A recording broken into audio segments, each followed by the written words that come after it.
Jeudi 26 janvier 2023, à la résidence du gouverneur du Kasaï central, le premier vice-président de l'Assemblée nationale, professeur André Mbata Betokoumessou, boucle sa mission de sensibilisation de la population à l'enrôlement par un face-à-face avec la presse locale.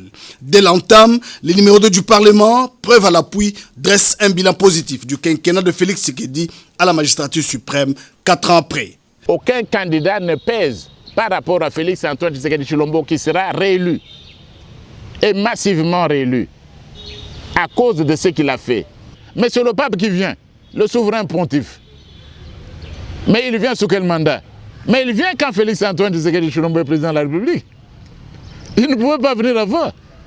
Qu'un pape se déplace, et je vais vous dire, lorsque l'avion du pontife, du souverain pontife, atterrit à l'aéroport d'Indili, je crois le 31, la première salutation, il adressera à Félix Antoine Tshisekedi Tshilombo. C'est lui qu'il va voir. Parce que combien de catholiques ont rêvé de la visite du pape?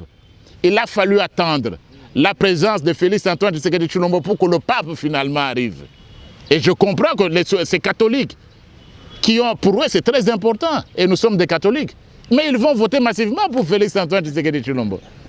Et le pape arrive quand? Il arrive au mois de janvier. Mais c'est pour bénir le pays pour toute l'année. Les questions brûlantes de l'heure sont évoquées sans tabou, en passant par les boycotts des opérations d'enrôlement par le PPRD et le FCC. André Mbata est clair. Le FCC, et notamment le PPRD, a perdu la confiance de notre population.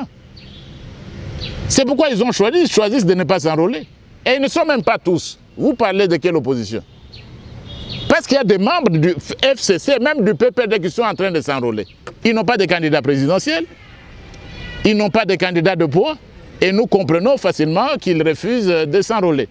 Citant Franck Fanon, le premier vice-président de l'Assemblée nationale affirme, sans crainte d'être contredit, que cette gâchette dont parle Franck Fanon se trouve au Kasaï central, d'où partira le développement socio-économique et les progrès de ces grands pays. Le premier vice-président de l'Assemblée nationale a remercié la population du Kasaï central pour les condamnations générales des manœuvres du Rwanda qui tentent par tous les moyens à déstabiliser les positions des FARDC et un engagement ferme à soutenir Félix Antoine Tshisekedi Tshilombo aux élections de décembre 2023.